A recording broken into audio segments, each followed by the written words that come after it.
Hello and welcome to English with Podcast. I'm Sarah. And I'm Mike. We're your hosts for this exciting journey of English learning. Before we dive into today's topic, we'd like to introduce our channel to our new listeners. That's right, Sarah.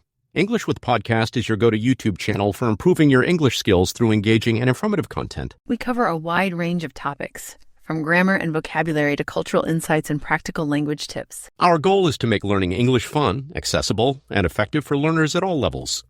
Whether you're a beginner or an advanced speaker, we've got something for you. Each week, we bring you new episodes that focus on different aspects of English learning. We have grammar deep dives, pronunciation workshops, vocabulary boosters, and even cultural exploration episodes. We also frequently invite guest speakers, language experts, native English speakers from various countries, and successful language learners to share their insights and experiences. And the best part, all our content is designed to be engaging and interactive. We encourage our listeners to participate actively in their learning journey. Absolutely. We often include exercises and challenges in our episodes, so make sure you're ready to practice what you learn. So, if you haven't already, make sure to subscribe to our channel and hit that notification bell to stay updated with our latest episodes. Now, let's get into today's topic: the good and bad uses of mobile devices for YouTube English learning. This is such a relevant topic, Mike. I mean, who doesn't use their phone to learn these days? You're right, Sarah. Mobile learning has become increasingly popular, especially in language acquisition. Let's start with the positives. What do you think is the biggest advantage of using mobile devices for English learning on YouTube? For me, it's all about convenience. You can literally learn anywhere, anytime, waiting for a bus, commuting to work. Just pull out your phone and watch a quick English lesson. That's a great point. This accessibility really breaks down barriers to learning. You no longer need to be in a classroom or at a desk to improve your English skills. Exactly. And it's not just about location. It's also about time management. You can fit in short learning sessions during your lunch break, while cooking, or even before bed. Absolutely. This flexibility is perfect for busy adults who might struggle to find large chunks of time for traditional study methods. Another huge advantage is the variety of content available. From grammar explanations to pronunciation guides, vocabulary lessons to real-life conversations, there's something for every learning style and level. That's so true. YouTube's algorithm also helps learners discover new content that matches their interests and skill level. It's like having a personalized English tutor in your pocket. And let's not forget about the interactive aspect. You can easily pause, rewind, or slow down videos to really focus on challenging parts. Absolutely.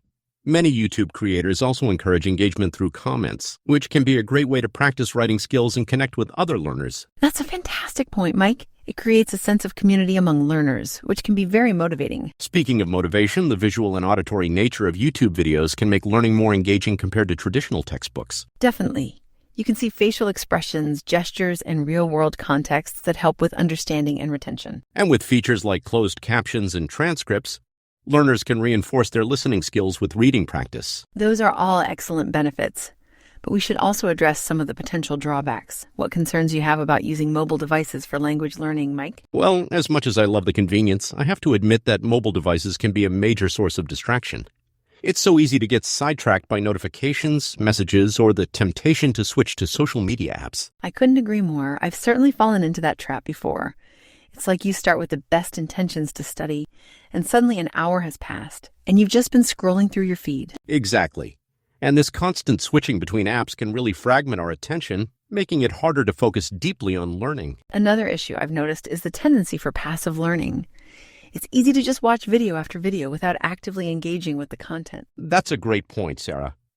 While watching videos can improve listening skills, language learning requires active participation, speaking, writing, and using the language in context. Absolutely. There's also the risk of becoming overly reliant on technology. Learners might struggle in real-life situations where they can't quickly look up a word or phrase. That's true. And let's not forget about the potential physical drawbacks: eye strain from staring at small screens, poor posture from hunching over devices, or even disrupted sleep patterns if learning late at night. Those are all valid concerns. Another potential issue is the overwhelming amount of content available. It can be hard for learners to know where to start or which resources are truly reliable and effective. Absolutely. The quality of content can vary widely on YouTube, and not all popular videos are necessarily the most educational. Given all these pros and cons, do you have any tips for our listeners on how to make the most of mobile devices for YouTube English learning while avoiding these pitfalls? Great question, Sarah. First, I'd suggest setting specific study times and using app blockers or do not disturb modes to minimize distractions during these periods. Those are great ideas. I'd add that it's important to combine mobile learning with active practice. After watching a video, try summarizing what you've learned, either by speaking out loud or writing it down. Excellent advice, Sarah. Engaging with the content by commenting on videos or participating in online language exchange communities can also be really beneficial. Absolutely. And to address the passive learning concern, learners could set specific goals for each study session. For example, learning 5 new vocabulary words or mastering a particular grammar point. That's a great strategy. It's also helpful to use a variety of resources, not just YouTube. Combine video learning with reading articles, having conversations with native speakers, or using language learning apps. And to avoid physical strain, it's important to take regular breaks, use proper lighting, and maintain good posture while using mobile devices. Don't forget about downloading videos for offline viewing when possible. This can help reduce distractions and allow for learning in areas with poor internet connectivity. Great point, Mike. Lastly, I'd recommend our listeners to be critical consumers of content. Look for channels run by qualified teachers or institutions. And don't be afraid to explore different teaching styles to find what works best for you. Remember, listeners, mobile devices and YouTube can be powerful tools for learning English, but like any tool, it's all about how you use them. Be mindful of potential distractions, engage actively with the content, and complement your mobile learning with other forms of practice. That wraps up our discussion for today. We hope you found this episode helpful in navigating the world of mobile English learning. If you enjoyed this content, don't forget to subscribe to our channel, English with Podcast, for more insightful episodes on language learning. And remember, we love hearing from our listeners. Leave a comment below sharing your experiences with mobile learning or any questions you have about today's topic. Until next time, keep practicing. And remember, every moment is an opportunity to improve your English. Thanks for listening, everyone. We'll see you in our next episode.